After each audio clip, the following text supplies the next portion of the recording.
आजकल देश के राजनीति में एक सवाल बहुत गूंज रहा है। क्या आने वाले समय में लोकसभा की सीटें 243 से बढ़कर 850 हो जाएगी? आमतौर पर हमें लगता है कि इसके लिए सरकार को संसद में 2/3 बहुमत से एक नया परिसीमन बिल पास कराना होगा।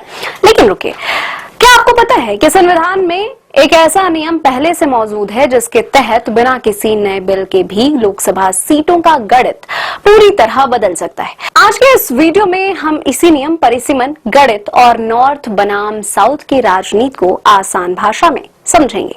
हमारे संविधान के अनुच्छेद 81 और 82 में परिसीमन की प्रक्रिया पहले से दर्ज है।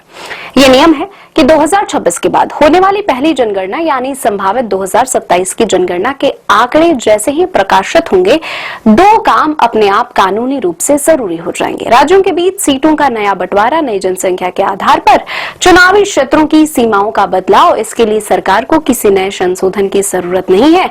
2027 में भारत की पहली डिजिटल जनगणना होगी और इसके आंकड़े आते ही ये प्रक्रिया स्वतः शुरू हो जाएगी। अब बात करते हैं सबसे बड़े विवाद की। फिलहाल हमारे देश में लोकसभा सीटों का बंटवारा 1971 की जनसंख्या पर आधारित है, लेकिन जब 2027 के आंकड़े आएंगे तो खेल पलट जाएगा।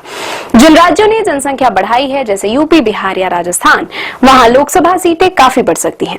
वहीं जिन राज्यों जैसे केरल, तमिलनाडु ने सरकार की बात मानकर सफलतापूर्वक जनसंख्या को कंट्रोल किया है, उनकी संसद में हिस्सेदारी घटने का खतरा है। इसके साथ ही नारी शक्ति वंदन अधिनियम के तहत महिलाओं को 33% आरक्षण भी इसी परिसीमन के बाद लागू होना है। यहाँ दो बड़े सिद्धांतों की टक्कर है। लोकतंत्र कहता है कि एक व्यक्ति एक वोट। आज केरल के एक सांसद पर 14 लाख वोटर हैं, वहीं यूपी में एक सांसद पर 19 लाख से ज्यादा। क्या यह समानता है? नहीं। लेकिन दूसरी ओर हमारा संघवाद यानी फेडरलिज्म जो कहता है कि अच्छा काम करने वाले दक्षिणी राज्यों को नुकसान क्यों झेलना पड़े। इसके अलावा एक और खतरा है, जेरीमैंडरिंग का। यह एक ऐसी तकनीक, हेराफेरी है, जिसमें राजनीतिक पार्टियां सीमाओं को इस तरह बांटती हैं जिससे उनके वोट बैंक को फायदा हो और विपक्ष को नुकसान।